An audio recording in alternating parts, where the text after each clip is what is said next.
Hello everybody, welcome back to my channel. My name is Queenie. For those who don't know me, reviewing Love Island Season 9, Episode 3. It is a slow burn, but Zara's presence is kicking things up and I'm ready for the drama. Give me something, sis. Before I get into it, please make sure to like this video, subscribe and hit the bell, and leave a comment down below. All right, so in the episode prior, Tom came and he chose to couple up with, what's her name now? Olivia, right? But he also was exploring other options, Lana being one of them. And Lana takes Ron aside just to reassure him that there's no issue with Tom being around. How you feeling about everything? Well, I feel better now. Relieved. Relieved. I knew even if you was coupled up with him, the next couple of days would have been, you would have come straight back to him. Yeah. The thought of not staying with you tonight would have made me like, ah, do you know what I mean? Oh, like, yeah. But So at this point of the episode,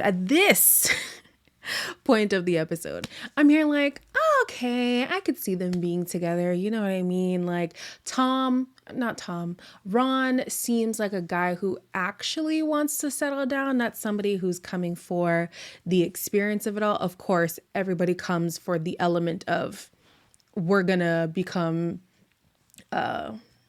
popular off of the show. There's always an element of that. If somebody comes here and not saying that, it's a lie. Let's be honest. But with Ron, I feel like there's more of a genuine vibe with him, more so than what I've seen in the past. So I'm just like, okay, he could be a real candidate for Lana. Unlucky for him, Tom, yes, is coupled up with Olivia, but he still has eyes for Lana. We still like get to know her probably. Yeah. Yeah. Like I said, that's my type on like that I go for. Like, Oh really? no, I just feel like you just got a good vibe. And you? You're everything else sort as well. I feel You like never dated a brunette then? No. Serious? Yeah. It's the blonde hair. I don't know if it's just because I'm not white, but I don't get it. Like, I don't understand it. I'm not white. I'm not in the white community, so I don't know what y'all be liking over there. I don't know what's a great characteristic, a bad characteristic. I don't know. But the infatuation with hair color, I have only ever seen it or heard it from white people. The blonde hair, really? And looking at her roots, is she even naturally a blonde? Like, to base your attraction on somebody solely off of hair color, which can be changed, is just crazy to me. So Tanya and Shaq are getting cozy with each other, right? And while he's talking to her, I'm here just like, Shaq, Shaquan, I don't know what Shaq is short for. Maybe it's just Shaq. How many pies are we going to accept before we open a bakery? Because there's no way you're sitting here being turned down time after time and you're just going to keep trucking along. However, Tanya did kind of let him in, saying that, listen, the attraction is mutual. Don't worry. I mean, I just want to keep you close. Your little baby. Only if you stay close to me. Oh my god, I want it so bad. I went in for the kill and she pied me off. But do you know what? Yeah, she's definitely someone special. Secretly hurt inside still. Like I said, you'll be worth the wait. Not too long, though. For So I am on the fence with these two in the same way that I'm on the fence with Olivia and Harris. I feel like with these two, the difference is we know the reputation that Black people have on Love Island. Okay. It's half and half. Like, I know we tend to get played, so I don't want to fully immerse myself into something that could end up being bad for me. And then the other part for me is, I'm speaking as if I was on the show. I know how this will look if Black Twitter witnesses me, the one Black girl, the one Black guy, not giving the other Black girl, Black guy proper attention. You know what I mean? So I don't know if that's what they're fighting against. I don't know if they're fighting against we need to come together because of the semantics, because of what it will look like, or I'm scared to fully commit to you because I know the history that we have here and you're going to play me. What I do know is Shaq is definitely more invested than Tanya. So yeah, that'll be interesting. Will, at this point, he's my comedic relief of this season because this man is like, oh, I could get your girl. And I could get your girl too. Okay, this is a serious conversation. I'm not gonna lie, I do want to graft your bed as well. Wait, no. Bro, I don't know why you I say want to that. graft yours as well. Wait, honestly, I promise you. Yeah, got a lot to think about and a lot of graft to do and a lot of work to do. It's the confidence for me. Unfortunately, this man has no zhuzh, no je ne sais quoi. He doesn't have that thing, but he does have confidence and you have to respect it. I hope that his grafting is gonna pay off at some point because, baby, you're gonna be back shoveling the poop and doing the... Why did one of y'all tag me on Twitter in one of Will's videos and you didn't traumatize me? And since I've been traumatized, y'all gonna be traumatized too. Where did y'all get this man? Send him back. Well, let him try. And then if it don't work, send him back. The next day, Will actually makes a play for Lana.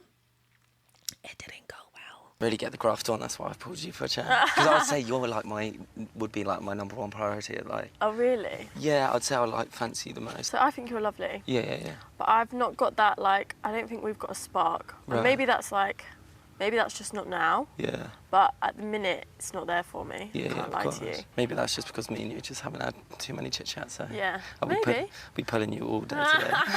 I have to give Lana my props. I love the direct response she had to him. Listen, I'm not feeling you. I'm not even going to sugarcoat it. I'm not going to make it seem like you have a chance. It's a no for me, dog. And this man was a little bit delusional, saying, "Oh, that's what you think, but you're going to like me." But he did take it well overall. I feel like he lacks swag, and it's unfortunate because it's not for lack of effort. You can see that he's trying. You could see that he is putting himself out there, is trying to flirt, is trying to seem like a good catch. It's just not for the women who are currently in the villa. They're just not feeling it. So the bombshells have arrived. The first one being Zara, who is a 25-year-old property developer. She's not afraid to go for who she wants, even if that means breaking up a couple. So she's on a date with Ron. And, it felt like a very organic date. The conversation kept flowing. They have similar lifestyles back home.